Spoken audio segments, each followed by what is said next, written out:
So starting off with, share with us, why is the heat so dangerous for people to be out in?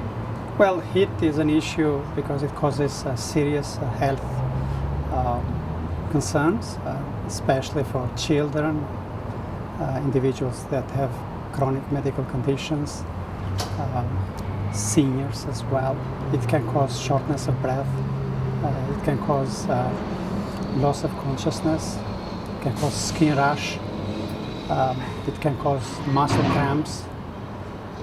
And it can cause also more serious medical condition, which is called heat stroke, where individuals can lose the consciousness. And certainly this is a medical emergency, and they have to show up in an emergency room as soon as possible to get needed care. And what are some warning signs that people can watch for if they are maybe suffering from heat stroke?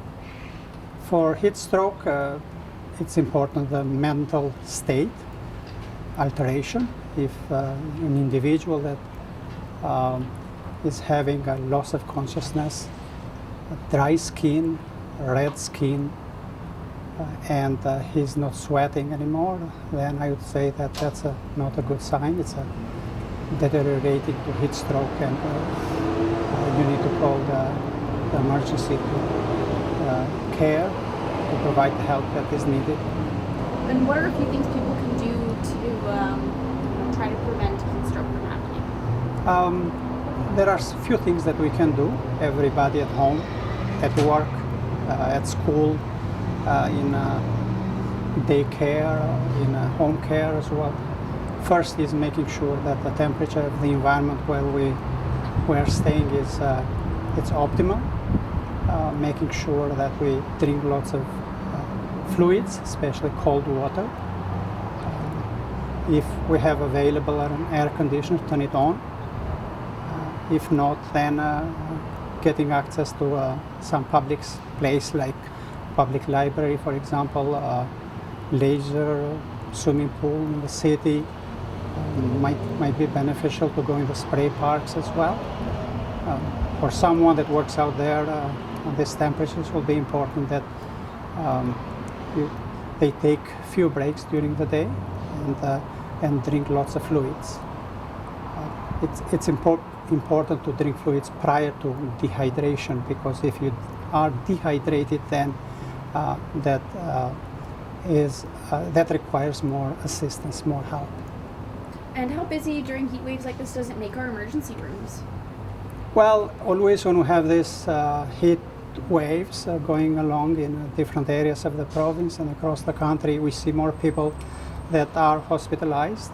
We see more people that show up in emergency rooms, especially children are more sensitive to heat, seniors, as well as individuals that work outdoors or they are involved in exercise that where the heat is the main exposure.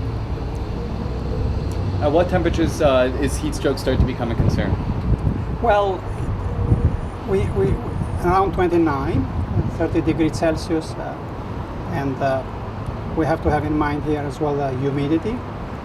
Generally, the temperatures are shown without humidity, but if we add up few of the 3 or 4 degrees more, then it's even in a day like this, the day very easy go 32, 33, 34 degrees Celsius.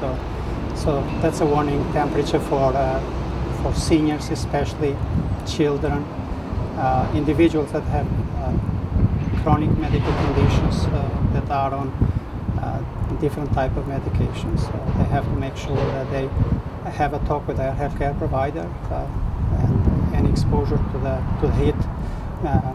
Make sure that they are safe, especially people that have lung disease, heart disease, individuals that have mental illness as well.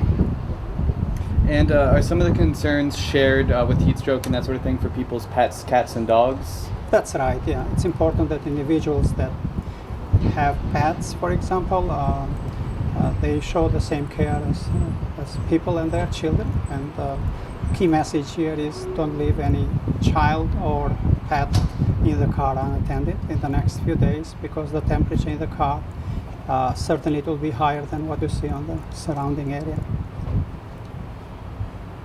All right. I'm we're good. good. You guys I'm good. Okay.